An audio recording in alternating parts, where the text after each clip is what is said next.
नमस्कार, मैं हूं आपके साथ चेतन पाठक और आप देख रहे हैं एनएमएफ न्यूज। इजराइल और ईरान का जो संघर्ष है वो थमने का नाम नहीं ले रहा। 1 अक्टूबर को जिस तरीके से ईरान ने इजराइल पर हमला किया था, करीब 200 बैलिस्टिक मिसाइल से हमला किया गया, जिसके बाद खूंखार तरीके से, घायल तरीके से जो इजराइल था वो बैठा हुआ था। और उसके बाद जो हमला है वो इजराइल की तरफ से किया गया ईरान पर। अब ईरान जो है वो खिसियाया हुआ है कि आखिर ये हमला जो है वो किस तरीके से एयर स्ट्राइक करते हुए करीब 100 से ज्यादा जो फाइटर विमान थे उन्होंने ईरान में घुसकर कर दिया था। और अब ईरान जो है वो इस बार फिर से पलटवार करने की बात कहता हुआ नजर आ रहा है। ईरान के सुप्रीम लीडर खामेनेई इस बात को कह रहे हैं और इस बात का ऐलान कर चुके हैं कि वो इजराइल से इसका भी बदला लेंगे। लेकिन जब इजराइल ने हमला किया था तो यह कह दिया था, यह चेतावनी दे दी थी कि यह आखिरी हमला होना चाहिए। इसके बाद अगर ईरान ये गलती करता है तो उसको फिर से इसका अंजाम भुगतना होगा, वो ऐसी गलती ना करे। और इसी के साथ इजराइल का साथ दे रहा अमेरिका भी ईरान को चेता चुका है कि आप दोबारा से हमला करने की गलती कतई ना करें। लेकिन अब ईरान की तरफ से यह कह दिया गया है कि वो हमला तो करेगा। और ईरान की IRGC जो यूनिट है उसके कमांडर ने कहा कि इजराइल पर बड़े हमले अब किए जाएंगे, यानी कि यह संघर्ष रुकने वाला नहीं है, थमता हुआ कतई नजर नहीं आ रहा, दिन ब दिन भीषण होता हुआ नजर आ रहा है। और सवाल यह भी है क्या ईरान और इजराइल का यह संघर्ष महासंग्राम में बदलने वाला है। आपको बता दें कि आखिर जो कहा गया है और यह भी खबर आ रही है कि अगले 72 घंटों में बड़ा हमला जो है ईरान इजराइल पर कर सकता है। अब क्या क्या इसमें टारगेट हो सकता है इजराइल का, इस पर भी हम कुछ थोड़ा बहुत जान लेते हैं। ईरान के टारगेट पर इजराइल के जो ऑयल और नेचुरल गैस फील्ड हैं वो टारगेट पर हो सकते हैं। एक बड़ा जख्म जो है ईरान अगर ये हमला करता है तो इजराइल को दे पाएगा।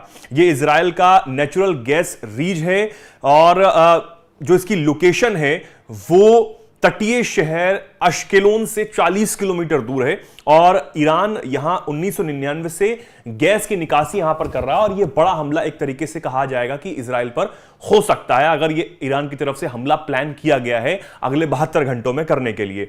और कई और जो बहुत सारे टारगेट्स हैं वो इजराइल के निशाने पर हैं ईरान के। और अगर यह हमला होता है तो भीषण घातक की जंग जो है वो हो जाएगी, क्योंकि बेंजामिन नेतन्याहू इस बात को बार बार कह चुके हैं कि वो मिडिल ईस्ट में कहीं भी जाकर अपने नागरिकों की सुरक्षा के लिए ऑपरेशंस कर सकते हैं। और ईरान अब अगर सीधे तौर पर संघर्ष में उतरता है तो बहुत ज्यादा भीषण यह जंग हो जाएगी, मिडिल ईस्ट पूरा जलने लग जाएगा। और कहीं ना कहीं अमेरिका जो इजराइल का साथ देता हुआ नजर आ रहा है और सिर्फ बयानबाजी में यह कहता है कि सीजफायर इस मामले में होनी चाहिए, उसके ऊपर भी काफी सारी मुश्किलें जो हैं वो खड़ी हो जाएंगी, काफी सारे सवाल जो है वो खड़े हो जाएंगे कि आप इस संघर्ष को रोकने की बजाय इसको बढ़ावा दे रहे हैं। और यह भी खबर है कि अमेरिकी चुनाव से पहले ही यह हमला जो है वो हो सकता है, इसलिए ही 72 घंटे का समय माना जा रहा है। 5 नवंबर को अमेरिका में मतदान होने हैं और वहां पर जिस तरीके से ट्रंप हैं वो जो बाइडेन और कमला हैरिस पर बार बार निशाना साध रहे हैं कि यह जंग होती ही नहीं अगर वो राष्ट्रपति होते। तो अगर यह हमला होता है ईरान की तरफ से तो और ज्यादा यह भीषण जंग हो जाएगी। अमेरिका के लिए भी कहीं ना कहीं कई सारे सवाल खड़े होंगे कि आप आखिर कर क्या रहे थे, क्या आप कि कोई सुनता नहीं है, मध्यस्थता की भूमिका जो है वो आप नहीं निभा सकते, और क्या आप कर रहे हैं इस संघर्ष को लेकर। क्योंकि अगर मिडिल ईस्ट में ये संघर्ष बढ़ता है तो इजराइल और ईरान अब सीधे तौर पर टक्कर लेंगे, आमने सामने होंगे और जो संघर्ष है वो और ज्यादा बढ़ जाएगा, जिंदगियां और ज्यादा जो है वो यहां पर दांव पर लग जाएंगी। लेकिन अब देखने वाली बात होगी कि यह संघर्ष आखिर क्या रूप लेता है।